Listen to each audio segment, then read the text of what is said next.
The U.S. has recorded its highest one-day death toll from the coronavirus. More than 500 people reported dead from the virus in just the last 24 hours. And that brings the total nationwide to more than 3,100 people.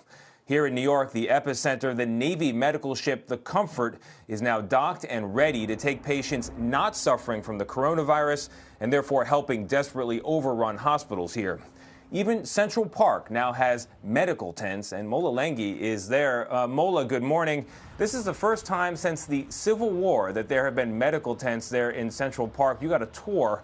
What can you tell us? Well, Tony, that tour was impressive and sobering both at the same time. This field hospital is in part funded by and operated by Samaritan's Purse. They are a charity group that does just this. They provide medical relief in crisis situations. These tents that you're seeing here, they've been all over the world. Haiti after the earthquake there, West Africa during the Ebola outbreak, and now, of course, they are here in iconic Central Park, just a stark reminder of the crisis facing this city and the nation. We're getting a first-hand look inside these newly built field hospitals, now set up in Central Park specifically for coronavirus patients. These 14 tents hold 68 beds. We are going to take overflow patients, if we can call them that, from some of the other hospitals.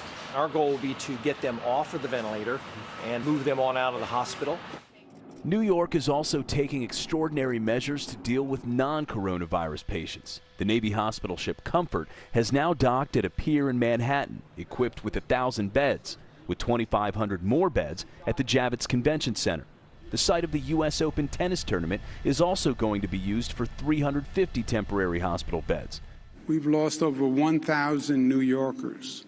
To me, we're beyond staggering already. We've reached staggering.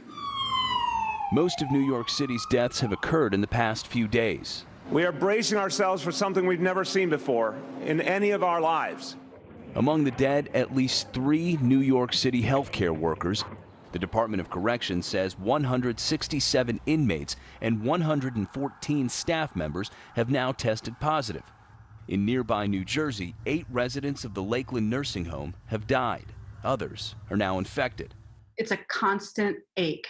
Sue O'Brien is a New York physical therapist with 2 young girls. She has not been able to visit her husband, Ted, who has been isolated and on a ventilator since he was hospitalized less than 2 weeks ago. So I'm living moment to moment, wondering if I'm going to get a phone call that they can't save him. Well, this operation is going to be staffed by about 60 to 70 doctors and nurses, and they will begin taking patients as early as today. Meanwhile, across the country in Southern California, another 1,000-bed U.S. naval ship hospital, the Mercy, is now taking its first patients to free up space in L.A. area hospitals that have seen around 2,500 coronavirus cases, Anthony. Mola Lenghi in Central Park. Thanks, Mola.